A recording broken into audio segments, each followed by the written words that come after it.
아, 다잖아.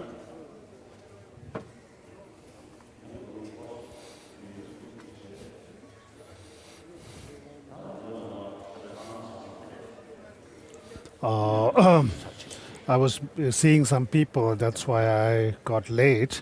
So even if try to read through a little bit, I won't be able to finish much. So anyway, let's try to go through day6 Lamrim a little bit.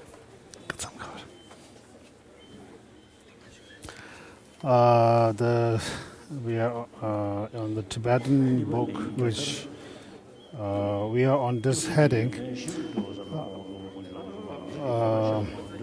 on this topic of thinking on the qualities of the three jewels.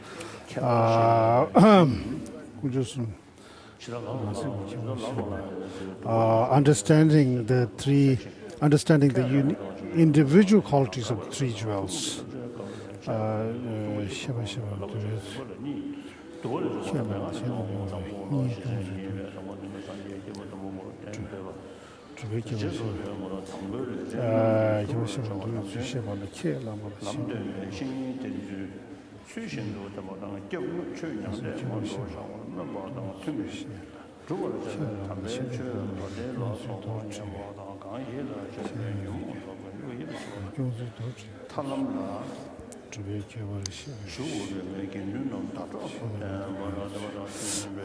So these are different.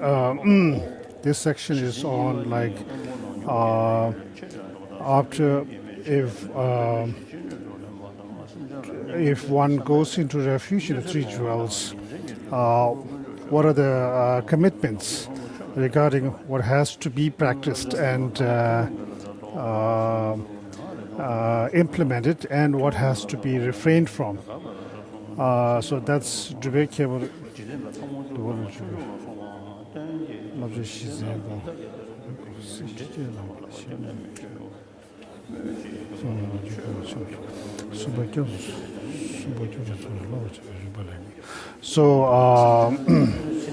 So that's from the text collected topics. The text this Lamrim, Shaman Lamrim, is quoting from the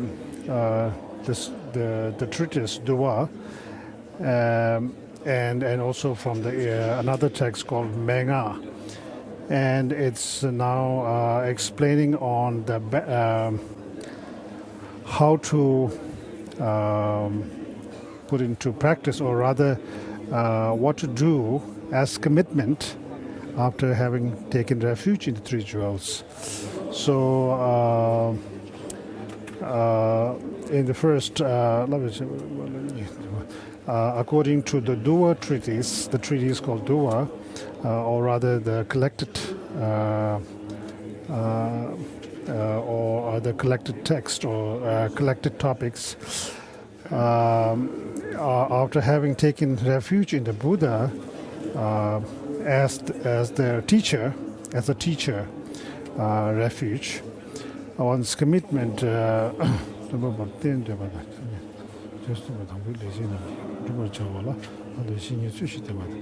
The first commitment is one should rely on one's teacher faithfully and in proper, keep proper relation with one's teacher.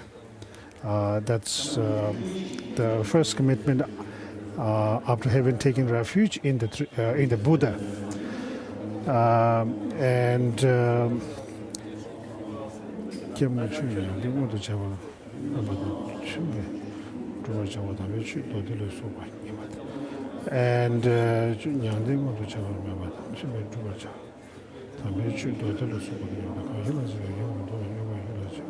And also one should aspire to attain liberation, and also engage in the practice of the path as per they were explained in the sutras, and also study on them,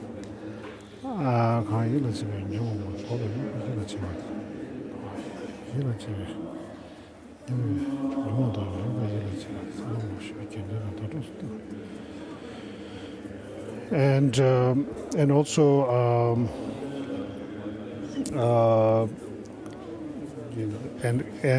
also find the company of the sangha.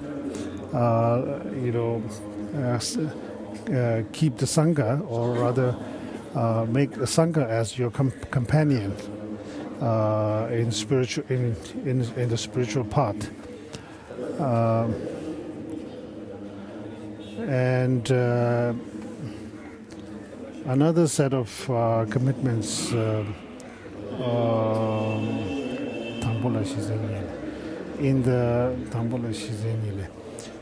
another set of commitments is one should stay away from objects or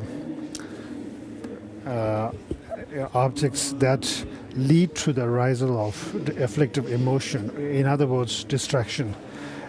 One should refrain or stay away from distractive objects and distractive and sort of company.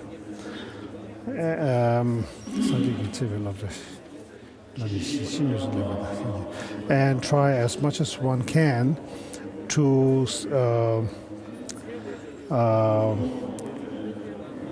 implement the rules laid out by the Buddha, and also have sort of implement compassion, or rather practice compassion as much as possible to sentient beings, and avoid acts of harming others. And during daytime and nighttime, engage in acts of making offerings to the three jewels.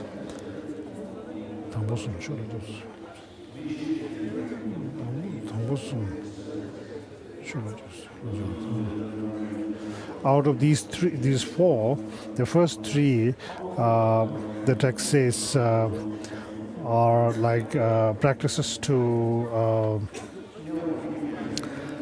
commitments of taking the sangha, taking the dharma as one's object of refuge, and the fourth one, which is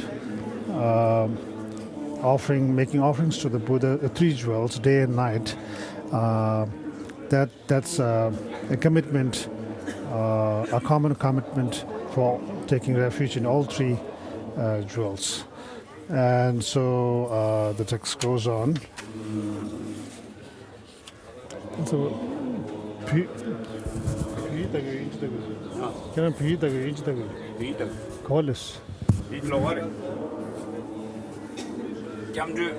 Jamdru kele na sonam gyachimbo saya da nyendro la midon wada. Jamdru penyu. Sonam gyachimbo sabadwa. Sonam gyachimbo sabadwa. Te batam cheki tenche badwa. So as a result of, so the text talks about the benefits of such benefits of taking refuge in the three jewels, like one would be able to accumulate vast amount of vast merits as a result of taking refuge in the three jewels, and also one would sort of every moment reducing or reducing one's huge amount of negative karma that one has would be sort of every moment decreasing, like that. So these are the different benefits.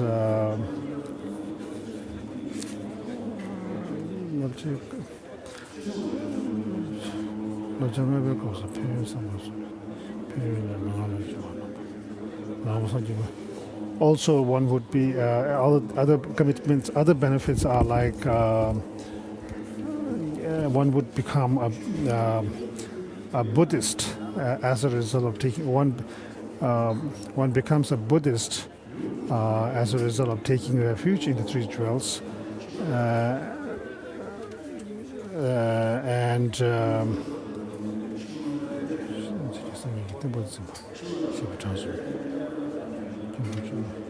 so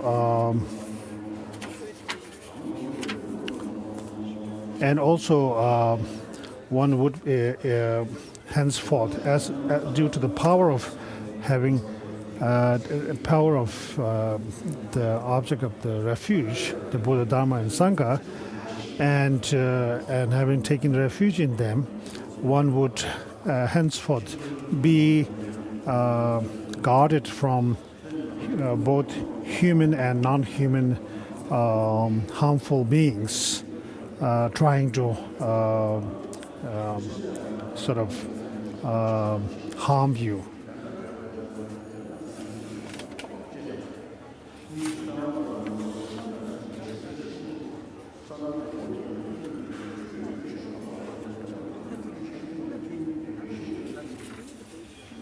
So these are just some of the the main points this section of this Lamrim is talking about.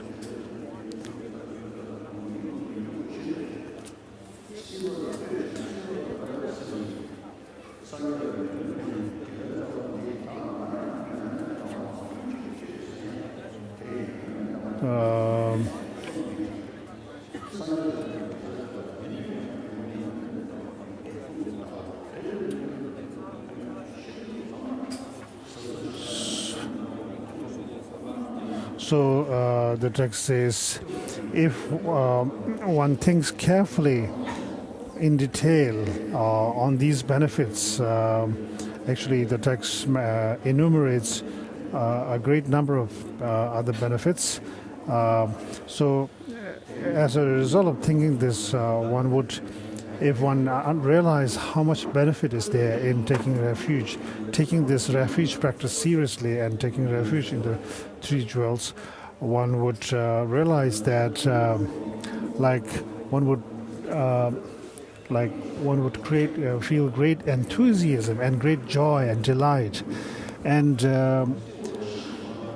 in taking refuge in the three jewels, and the benefit one is obtaining from that.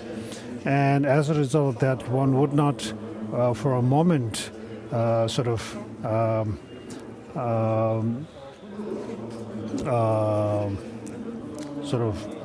give rise to a thought that wishes to take refuge in an object that is other than the three jewels.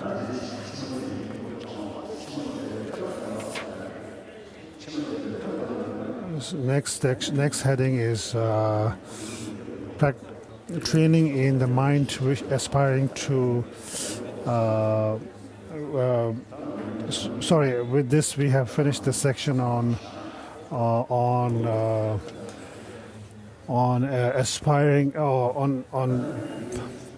training in the mind, aspiring to attaining one's good rebirth in future life, and the benefit of that path. So we will stop here because I have to now. So I have later on some other programs, and then I have to go up to Depung. So His Holiness wants to recite a little bit from the Liberation in the Palm of Your Hand now. His Holiness starts from day 11's teaching, which is on page 322. Kyabji Pawangar Rinpoche told us we should adjust our motives. The Great Play Sutra says the three realms are as impermanent as autumn clouds. Beings die and are born. It is well watching a play. It is like watching a play. Beings' lives run like lightning flashes in the sky, or rush on like high mountain waterfalls. In other words, the three realms, the earth, Mount Meru, and all are like autumn clouds. Beings are born and die.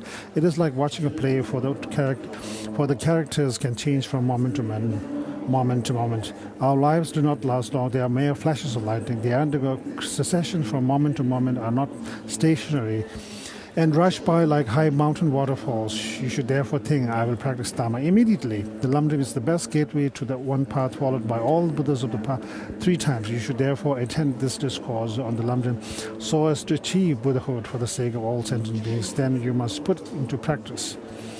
He then restated the headings already covered and reviewed yesterday's material on impermanence.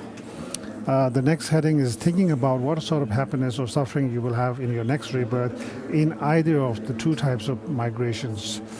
So I'll just read out one paragraph from here. The contemplation on the suffering of the upper realms will come later in the medium scope. I will now discuss the sufferings of the lower realms. You will surely die, but it is not certain when. After you die, your consciousness does not end. It must definitely take rebirth. There are only 2 places in which it can take rebirth, the upper and the lower realms. You can assess inferentially to which of these 2 you will be going. As I have already said, we get divinations and horoscopes made to tell us where we will be reborn next, but these are unnecessary. Buddha has already predicted that we will go to the upper realms if we have been virtuous, and to the lower realms if non-virtuous. From the Jataka tales, be quite certain your rebirth through the next world will be happy or unhappy according to virtuous and non-virtuous karma. Therefore, abandon sin and adopt virtue. We examine the happiness and unhappiness of this life a great deal, calling it thinking about the future. It is nothing of the sort. Be even more far-sighted. Investigate where you will be reborn next. If you do so, you will see that you cannot escape going to either of the upper or the lower realms, and that you are not free to choose which. If we had a choice, we would be in the lower. We would be in the lower realms. Thus, where you.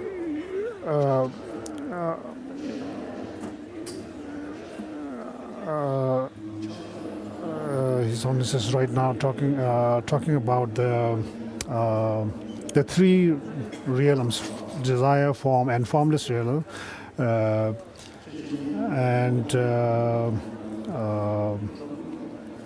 and then in the form realm we have this gross desire, emotion, attachment to things like that.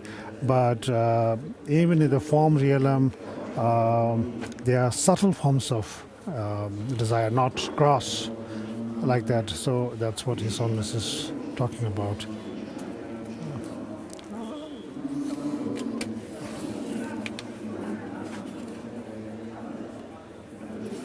So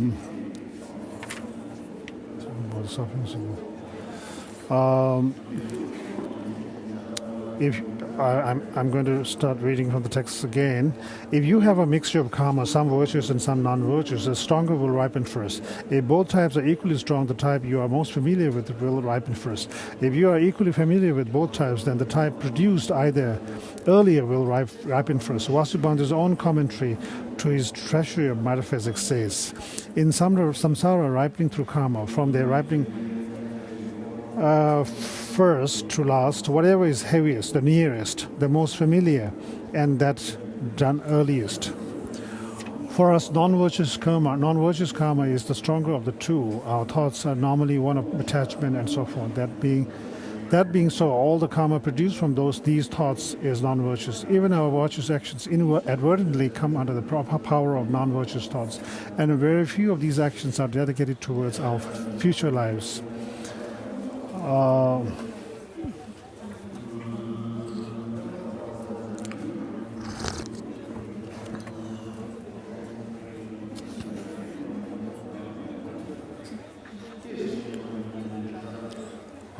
The next heading is thinking about the sufferings of the hell.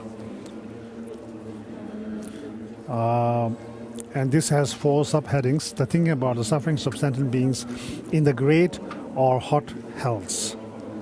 The hot hells are located as follows. The hell of continual resurrection is 32,000 yojanas under Bodh Gaya in India. The other hot hells are below this hell, with 4,000 yojanas between each of them. All the ground and all the mountains in these hells are composed entirely of red-hot, intense burning iron. the ground like that in the human realms is not at all flat, not at all like the palm of your hand. His Honor says he will stop right here because he won't finish anywhere.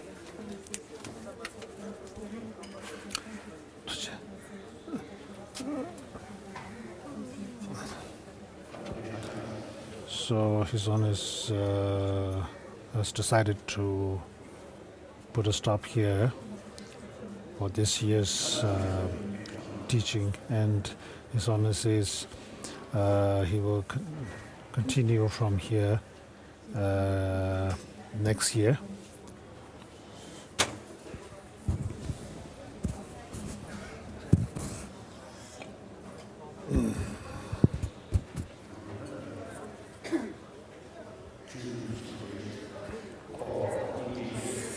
In the Bodhisattva Charya text, this verse is having compassion. He stopped at this particular line which says, having compassion to sentient beings and refraining from non-virtuous acts.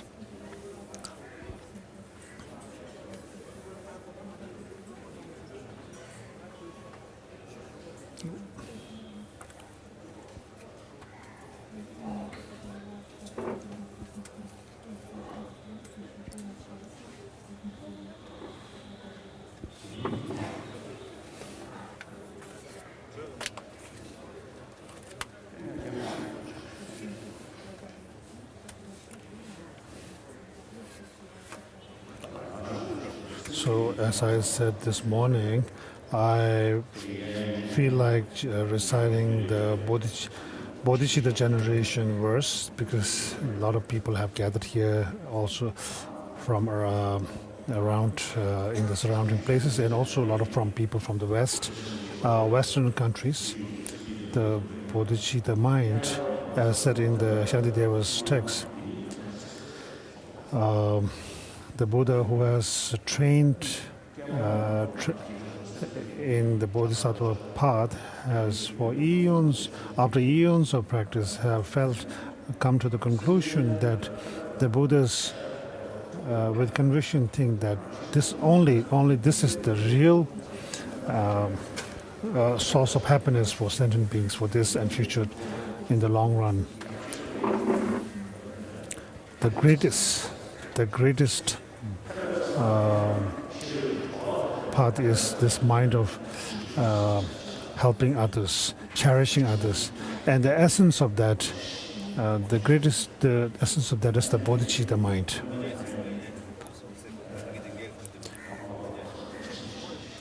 So the perfected state of bodhicitta is the state of Buddhahood, where one has eliminated all delusions and accomplished all knowledge.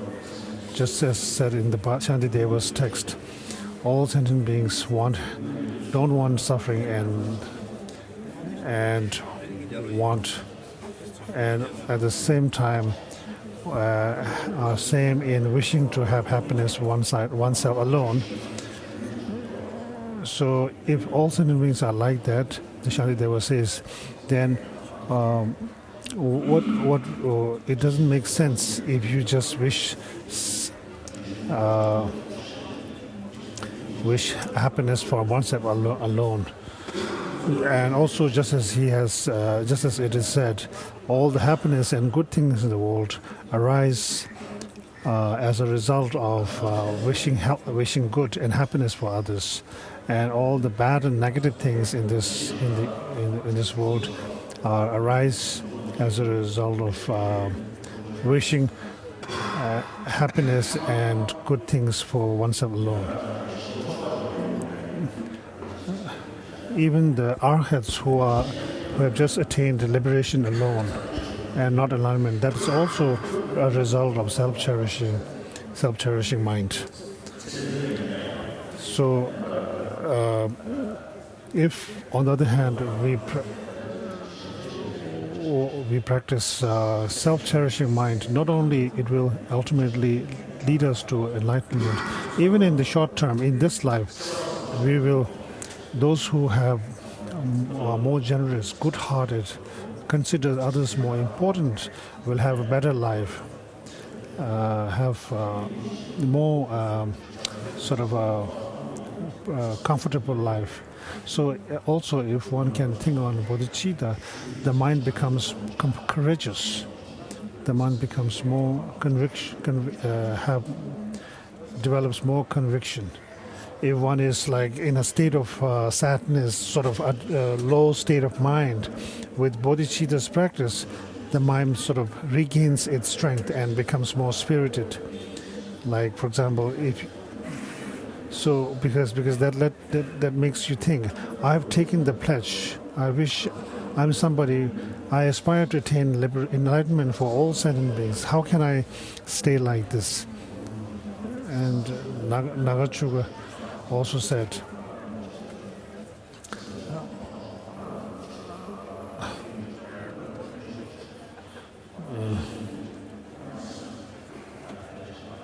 so Nagarjuna also said these benefits talked about a huge amount of benefits of bodhicitta. So when you think about these things, you have the arrogance in you, or like sometimes like your mind is too puffed up, then when you think on bodhicitta, the mind sort of regains its sort of balanced state of mind. Sometimes we are very narrow-minded, and as a result of that, we feel a desire or hatred like that. But when you try to like sort of cultivate an open approach, a very open liberal approach to perspective, then thy mind automatically becomes wider and sort of more open and liberal.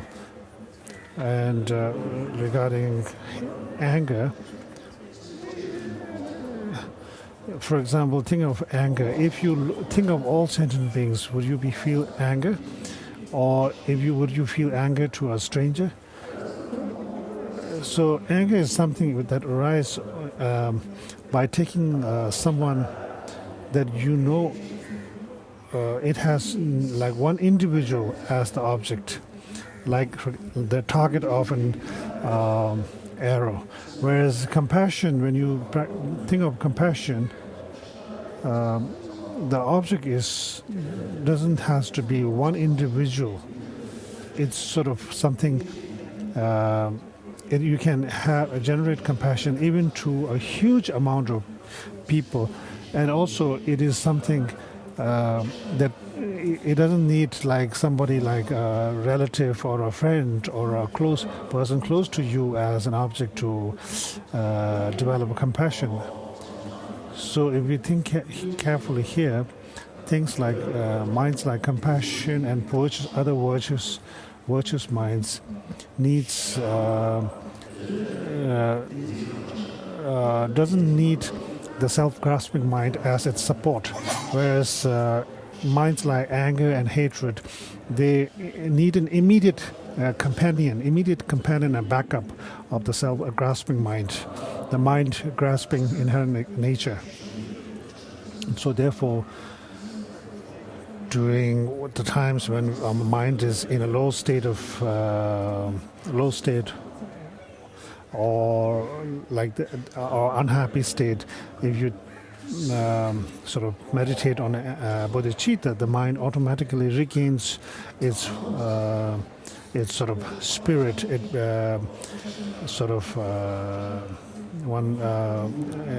strength. Just like the switch that controls the electricity, if you tune it down, the light becomes dimmer. If it's too dim, you can tune it up, and then the light, the power, the brightness increases. Just like that, the bodhicitta is an amazingly powerful mind. So if we adopt sort of a liberal, open-minded approach, our lives will be happier. So the best offering to the Buddha, the three jewels, and all the Buddhas, is not harming others and approaching us a good-hearted, adopting a good-hearted mind. Even those other traditions, accepting creator, theistic tradition, theistic religions, they all practice. They have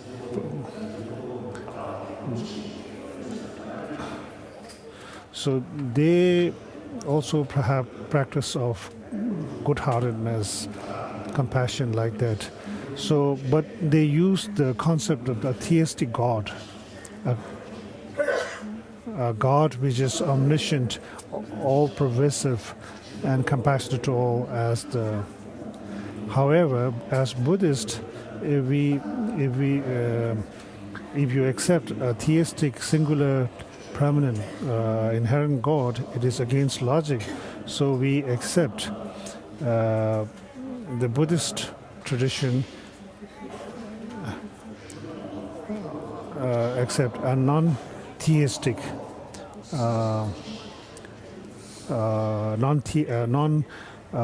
inherent, how to say, a non-theistic Buddhist tradition cannot accept a creator. Either way, so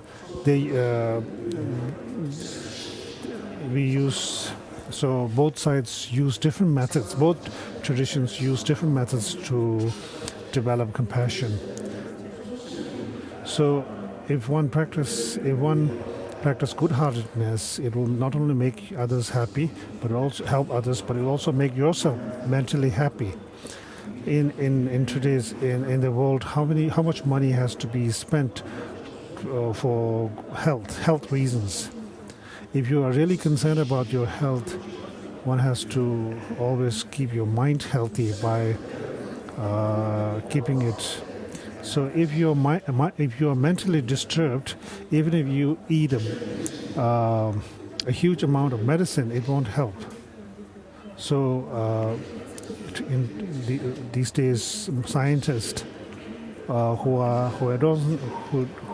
don't have that much interest in religion, but they are now sort of agreeing that having a good-hearted mind is very important. So even for the short term, a good-hearted approach is important, helpful, and from the Buddhist point of view, a good-heartedness doesn't mean just being sort of indiscriminate, but an intelligent, good-hearted person. So therefore, the Mahayana way of developing good-heartedness, based on a huge amount of intellectual logic and reasoning, as explained in such texts like Bodhisattvacharya and Ratnavali and Nagarjuna texts, these are that's like the extraordinary. So because the explanations given there, the reasonings and logics presented in those texts sort of totally defeat self-cherishing mind and makes self-cherishing mind, self-grasping mind speechless. And from the deepest of your heart, you want gains the conviction that that's it. You know, this is the ultimate. This is the final truth. So therefore, in most of Nagarjuna's works, he mainly devotes the entire treatise on emptiness,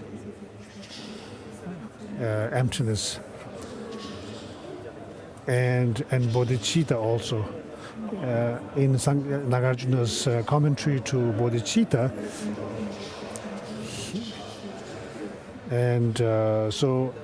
he says that with the help of emptiness,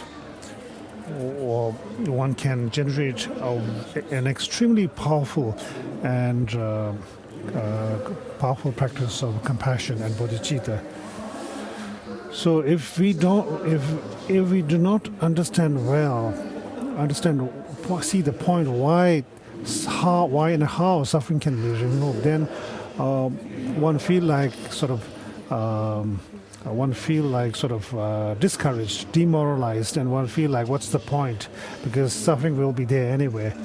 So, but on the other hand, if one sees the point of meaning of emptiness and the possibility of cessation, then one gains the conviction and hope that one can remove it. Just like crossing a river, if you know that there's a way to cross a river, like by using a boat or ropes or like that, then one will do everything to use those means to cross the river. On the other hand, if one know that if one understand that if there's no means to do that, then we will just stay there and don't try anything and just have no option but to feel face suffering. So there's a big excuse me. So you can see there's a big difference in knowing the logic and reasonings of Nagarjuna and not knowing in our practice of compassion. So that's why Nagarjuna's the sixth treatise on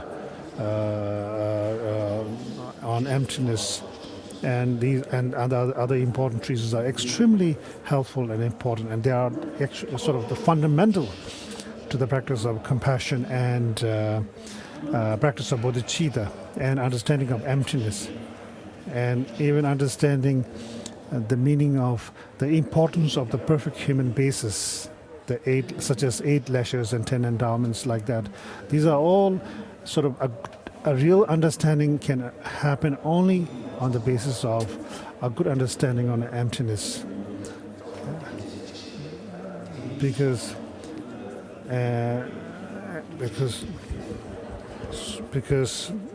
once when one see that because the cause of so emptiness is like the one medicine to all disease, is the magic.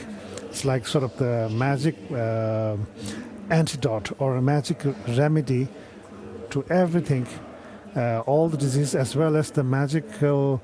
It's like the magical path, key to all spiritual realizations, in like compassion, bodhicitta, the six perfections, the tantric practice. Everything is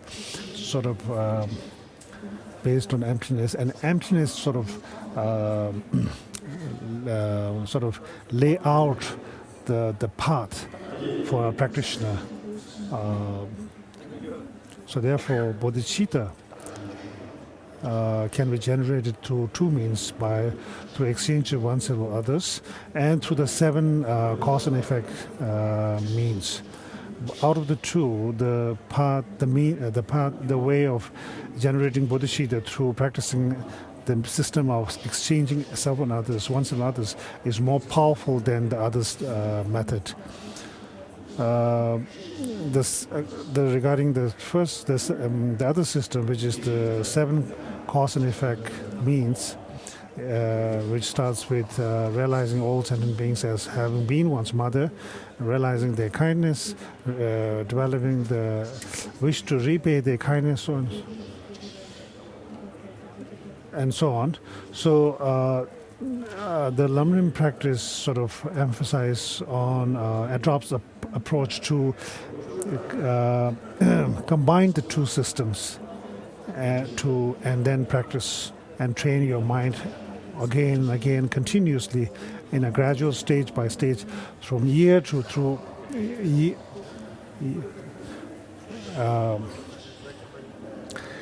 continuous for years, and slowly one will see the result. It's not easy. So practicing bodhicitta based on emptiness, at the moment when a moment comes when one feels a small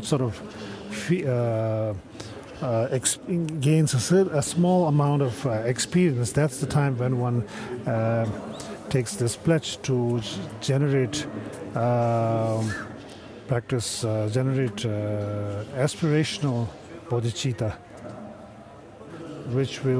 during which one takes the pledge that one will never let go, give up the practice of bodhicitta.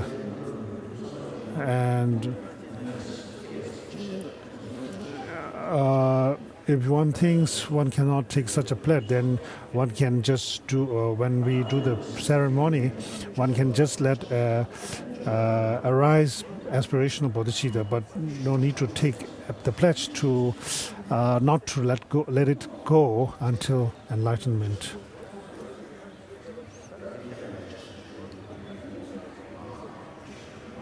So those who are able to take the aspirational bodhicitta pledge, they have to take that and then practice it, and then when one gains certain experience and become quite well developed, then one has to engage in tantric practice.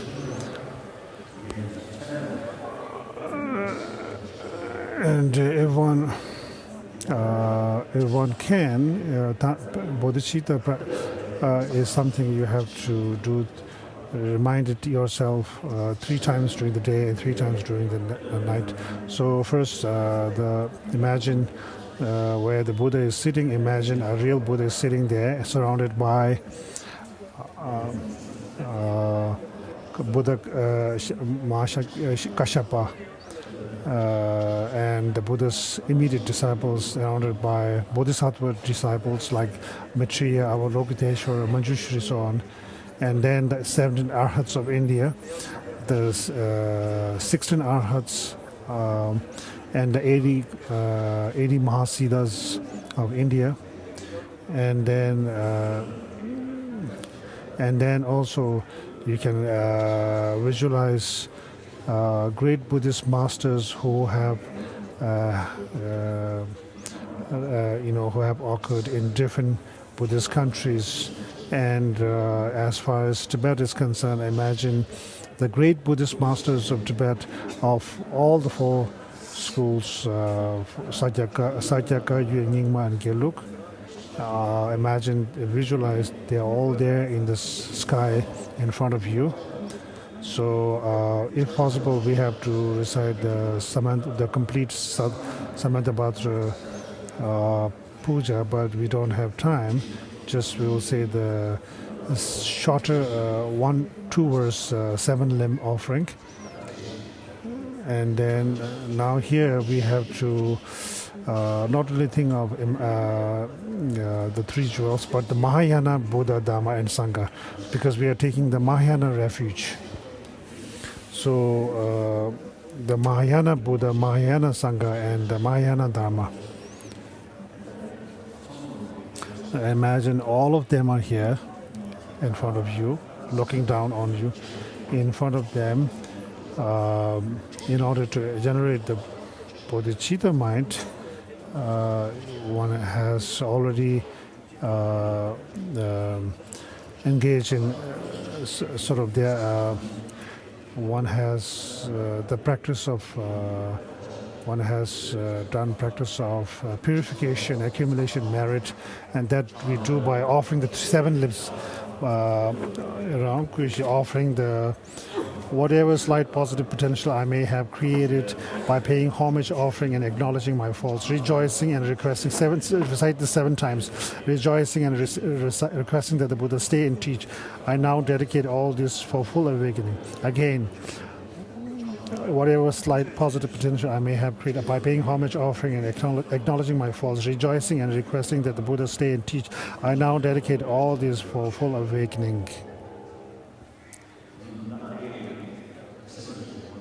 So this is the preliminary for taking refuge, generating bodhicitta by offering the 7 limbs.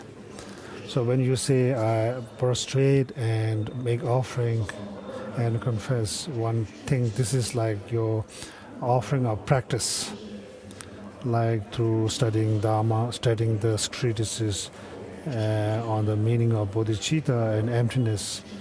So And like even your small experience on bodhicitta and understanding on emptiness, these you offer as your offering of practice. And then as far as confession is concerned, you have from beginningless time and from beginningless lifetimes, out of self-grasping mind and self-cherishing mind, have committed so many negative karmas.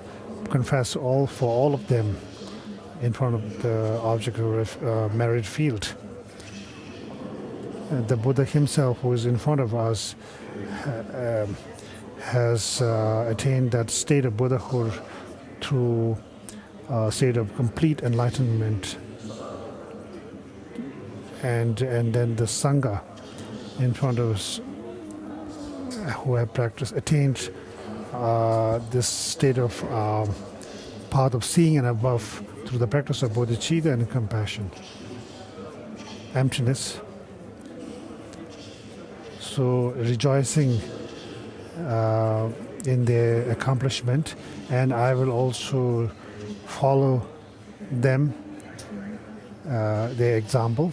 So this is like this offering of the 7 limbs. Now the actual generation of bodhicitta, as aspiration of bodhicitta,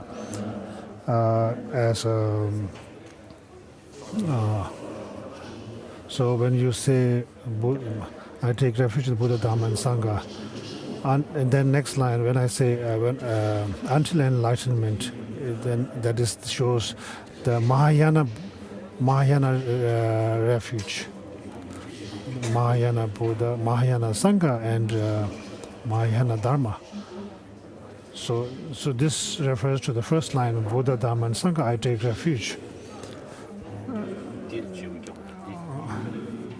The purpose of taking refuge in the 3 jewels is to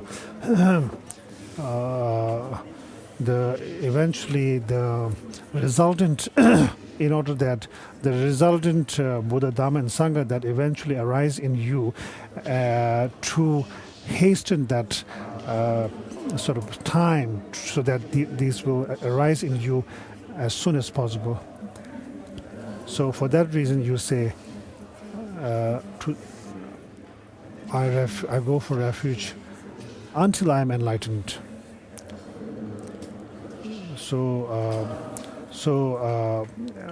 I from the beginning, when I'm an ordinary person, one has to. The second line, or rather, I go for refuge until enlightenment, also means that one has to start practicing such things like bodhicitta and emptiness from the very beginning, even as a beginner. And like by combining vipassana and shamatha, because since emptiness is the real sword or the real antidote to overcome self-grasping mind on the basis of shamatha and wisdom. So therefore, so the third line, by the accumulation I create through listening to the Dhamma,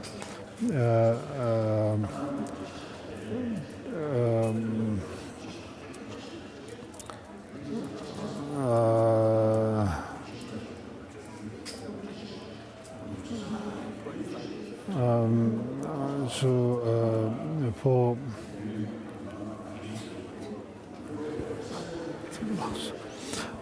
loss. So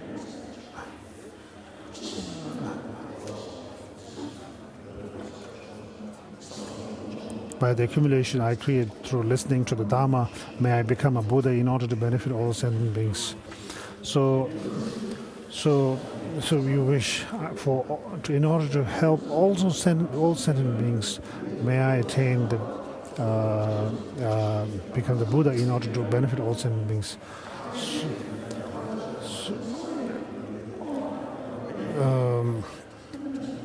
So if we love ourselves, then what more there is to do than practicing bodhicitta? If we practice bodhicitta, then if we really want to do that, then we have to, because it gives us everything: commitment, conviction, courage, and wisdom, everything. So therefore, just like if we practice bodhicitta, then there is no sense of tiredness or losing hope. So today, as a human, born as a human being, we have met the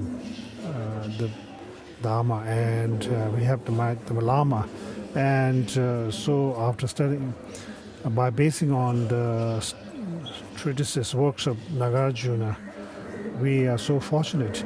So at this time, this moment when we are fortunate, if I don't engage in bodhicitta practice, then when will I do that? So now, with this kind of motivation, to make the resolve, and then we will take bodhicitta, aspirational bodhicitta pledge. So those who don't have good legs, you can just keep on sitting. Otherwise, you have to sort of stand, sit up, and so now repeat after me. His Holiness is reciting, I go for refuge until I am enlightened to the Buddha, Dhamma, and Sangha and Supreme Assembly. By accumulating that I create through listening to Dhamma, may I become a Buddha in order to benefit all sentient beings.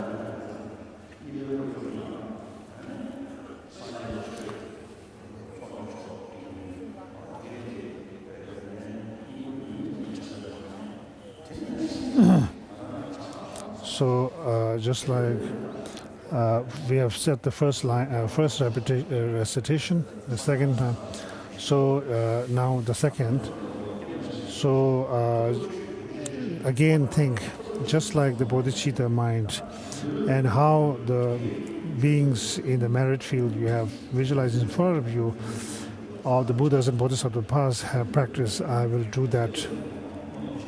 And now, so in order to attain the state of the three jewels in myself, and so there's the only path to actualize that is to engage in the practice of the six perfections. And I will do just like the past Buddhas and Bodhisattvas have done that. And the Buddha himself, due to the fact that he has the Buddha nature, engage in the six perfections, and then ultimately attain Buddhahood. We also have the Buddha nature. It's already there. No one has to make it new, invent it in us. The Buddha nature is the subtle luminous mind in us. It is not inherently stained or polluted by defilements, but the defilements are only adventitious, and they can be removed through conditioning, through the proper condition. So with this, repeat this second time. So I go for refuge until I am enlightened to the Buddha, Dhamma, and Supreme Assembly. By accumulation through practice in generation, etc., may I become a Buddha in order to benefit all sentient beings. During the third repetition, as I recite the last line, imagine that from this time onwards, at this venue of Kandan Monastery, in front of the Buddha Shakyamuni image, the fact that I have today as a seed generated the bodhicitta, aspirational bodhicitta. Now this seed, just like a seed, if given the right kind of care by giving manure, sunlight, water, and then the flower, it will start growing. just like that, I will, from now onwards, forever, it will not let go of my bodhicitta and will continue to practice and make it and repeat third time. So I go for refuge until I am enlightened to the Buddha, Dharma, and Sangha Supreme Assembly. By accumulating generosity in others, may I become a Buddha in order to benefit all sentient beings.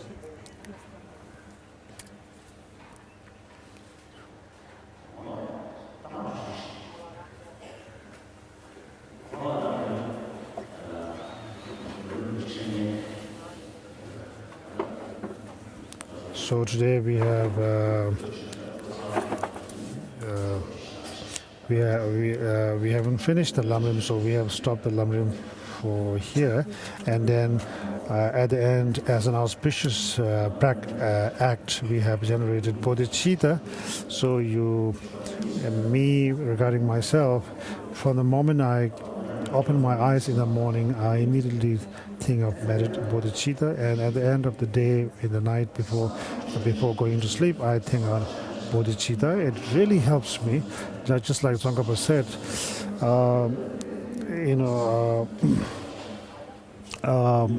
If you practice bodhicitta, through which you intend to help others, but actually ends up you make yourself happy. Because I have a lot of friends and a lot of people give me gifts, so it's a benefit to me. If you think of yourself alone and bully others, then probably I will not receive presents. So this altruistic mind, the wish to help others, the mind to help others, it's like a gem, a mental gem. Just like Bodhisattva Acharya said in the Bodhisattva Acharya, which is it is the ambrosia, the best ambrosia or nectar to cure all human worldly diseases. For example, take myself for example. I'm under the control of the afflictive emotions. We have a lot of suffering.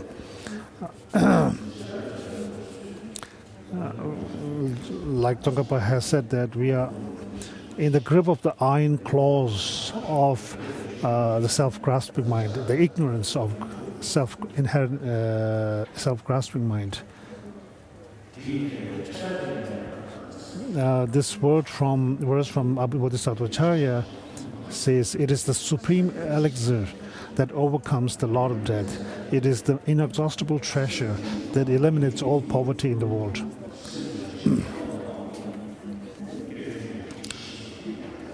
So liberation or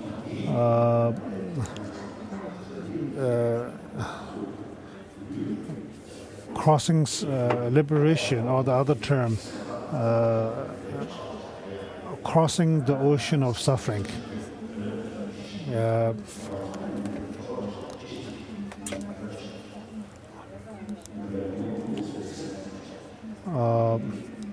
So His Holiness is reading these verses. It is also the supreme medicine that cures the world's diseases. It is the evergreen tree that shelters all being, wandering tired on the roads of life. It is the universal bridge that frees beings from wretched lives. It is the rising moon of the mind that dispels the torment of addictions. It is the great sun that burns away the mighty ignorance of the world. It is the quintessential butter from the churning of the milk of Dharma. It's really true, His Honor says. If we think carefully, not only it's not just think, but also try as much as possible to practice. So these benefits will actually become real, and one will be able to experience them. I'm not saying I'm a bodhisattva. I'm not saying I have realized emptiness. The reason I'm saying this, what I'm saying is, if you try, one can see that there's real something is happening. Because for you students, you have even more time than me to study and practice. So you know better than me. If you practice, put effort, then from the very seat where you are sitting, you will be able to you will some gain experience that, oh, I see, this is the meaning of the word, the sentence that and this is how the levels of the path, graduated path goes, and why this is possible. And then you will see the gain conviction to practice Dharma. So we will stop here this year's Lamrim teaching. And now I have this evening I have to go to Depung. Tomorrow, Depung Lachi has requested me to do Kali Devi initiation, Jenang. I also would like to do that. So this is something.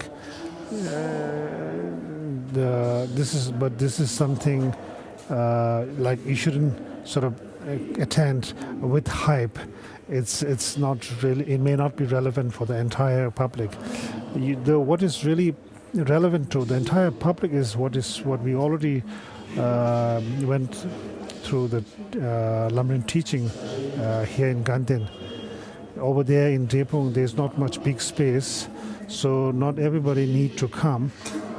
But I want a sort of a small group of people who are really determined and prepared and serious. So those, for the rest, from today onwards, you can take holiday. You can call it a day and practice. What you have to carry with you is your practice of bodhicitta, such as until enlightenment. I take refuge, and may I attain enlightenment. May all my good practices, such as generosity, may become a cause to attain enlightenment for sentient beings, like that. And His Holiness is now reciting those verses from Nagarjuna and Atisha and like that on emptiness. So these things you should think on their meaning on daily basis. And now those of you who are now dispersing hereafter and going back to your different destinations, go back comfortably and happily. And next year when we will confirm the date, and then we will make an announcement. And if you can come, you can come. Even if you cannot come, it's still all right. Jambeba.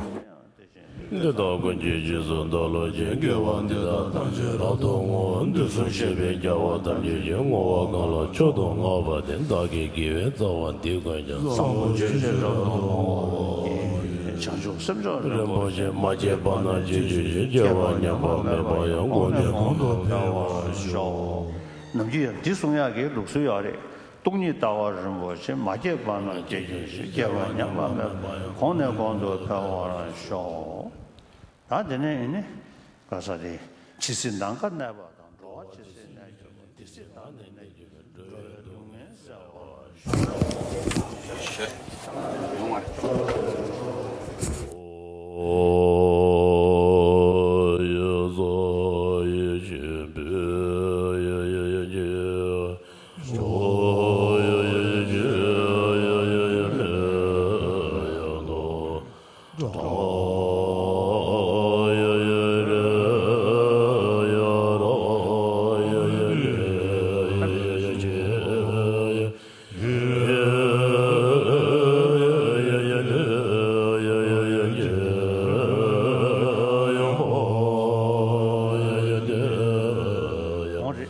Oh, yeah.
대한다 배움이 ngadi kya me and the jisam nanda de and the yizan kongi the tarala me trust and keso sowa de kyanzo ngud khndis chebudo dikesha ma kya me da dosina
Jaya Jaya Jaya